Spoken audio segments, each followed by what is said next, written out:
ही थोड़ा सा माइंडसेट बदलने की ज़रूरत है, क्योंकि आपको ध्यान है कि सुप्रीम कोर्ट ने कि मैं जाना पड़ा LGBT कम्युनिटी को अपने अधिकारों के लिए। इसका कारण ये था कि चाहे किसी भी समाज में आप चले जाइए, और आप अगर बहुत डेवलप्ड नेशंस में जाते हैं तो वहाँ भी अभी उनके लिए उतनी स्वीकार्यता नहीं है। हमारे देश में बहुत सारे अमेंडमेंट्स हुए हैं, रिजर्वेशन तक इंडक्ट किया गया उनके लिए, बस नहीं हुआ है तो माइंडसेट का चेंज होना, उनकी जो इंक्लूसिवनेस होनी चाहिए सोसाइटी में वो नहीं हो पा रही है, और ऐसा नहीं होने के कारण ये सारी समस्याएं, आप समझ रहे होंगे मेरी बात को।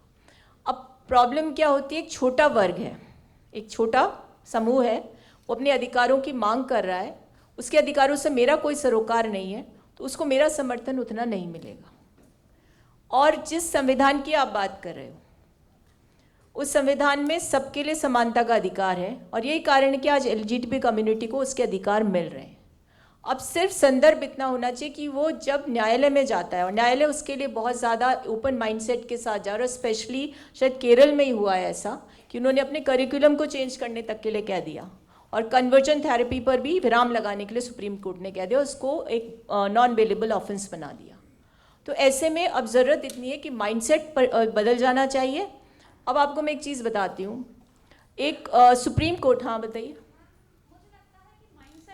माइंडसेट तो तभी बदलेगा ना जब अवेयरनेस आएगी। वही मैं तो आ रही हूँ, अवेयरनेस लाने पे गवर्नमेंट ज़्यादा फोकस करे तो वो बेहतर होगा। मैं आप उसी पर आ रही हूँ।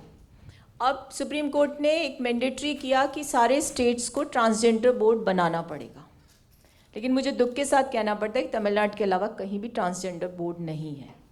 अगर आपकी कोई स्टैट्यूटरी बॉडी जो आपके अधिकारों की संरक्षण कर सकती है, यदि उसका गठन ही नहीं होगा, वो सिर्फ कागजों में तो बनी रहेगी, उसके लिए फंड्स भी आ जाएंगे, लेकिन उसके लिए एक्सेस का कोई माध्यम नहीं होगा, तो आप अधिकार संपन्न नहीं हो सकते। आप ट्रांसजेंडर की बात कर रहे हो, मैं कह रही हूँ महिलाएं भी आज उतनी अधिकार संपन्न नहीं है।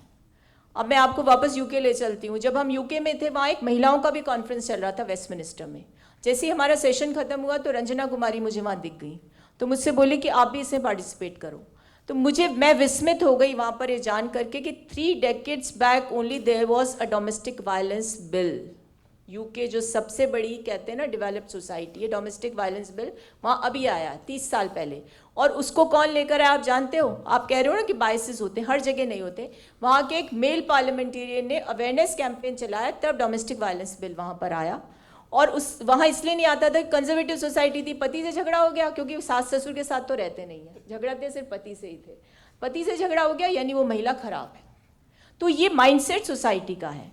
सोसाइटी के माइंडसेट को बदलने के लिए अभी आप तो बहुत खुले में बोल रहे हो, आप अगर कहीं और जाकर इस बात को उठाओगे तो शायद आपकी तरफ कोई आकर्षित भी नहीं होगा इस चीज़ को लेकर के।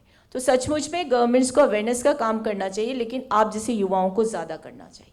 और अब तो फिर भी लोग अपने इंक्लिनेशन को डिफाइन कर रहे हैं कि भाई मैं मेल हूँ लेकिन मेरे अंदर टेंडेंसीज फीमेल की है, या फीमेल है तो मेल की टेंडेंसी। ये कम से कम आप फ्रेंड्स तो शेयर कर रहे हो, पब्लिकली तो कोई करता ही नहीं है।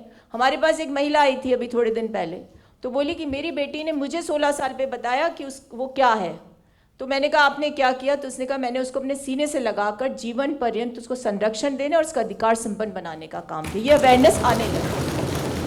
अब आपका उस प्रश्न का मैं उत्तर दे देती हूँ, आप उनसे जो आशुतोष जी से चाह रहे थे कि कॉन्स्टिट्यूशन सिटीजन्स के लिए या सिटीजन्स कॉन्स्टिट्यूशन के लिए। देखो, जब देश की आज़ादी हुई तो संविधान निर्माता जो कॉन्स्टिट्यूएंट असेंबली थी उसने सिटीजन्स को ही केंद्र बिंदु में रखकर संविधान का निर्माण किया। लेकिन संविधान के निर्माण के साथ फर्स्ट अमेंडमेंट, अभी मैं ज़्यादा बोलूँगी तो भाई फिर प्रश्न उठा लेगा, फर्स्ट अमेंडमेंट तो शुरू ही हो गया था संविधान बनते ही। और फर्स्ट अमेंडमेंट के बाद कितने अमेंडमेंट्स हो गए आप मुझे बताओ? कुछ अमेंडमेंट्स तो इतने क्रांतिकारी हैं, 76, 73rd अमेंडमेंट, आज उसकी देन हम जैसी महिलाएं हैं। उसके अलावा और भी बहुत सारे ऐसे काम हुए जिनको लेकर के देश में बहुत जागरूकता आई है। लेकिन आपने जो प्रश्न किया था ना कि किसको इमरजेंसी और उसको लेकर के, देखो भाई, मैंने शुरू में ही कहा इवॉल्विंग फेज़ है। इंदिरा गांधी जी ने जब इमरजेंसी लगाई थी, उसके बाद जब वो इंग्लैंड गई तो वहाँ BBC के एक रिपोर्टर ने उनसे पूछा कि मैडम क्या किया आपने? तो उन्होंने कहा कि I offended each and every one in my country. ये अपॉलोजी तो थी उनकी, लेकिन आज तो कोई मानता ही नहीं है कि उन्होंने अपॉलोजी किया, वहाँ पर अपॉलोजाइज़ किया।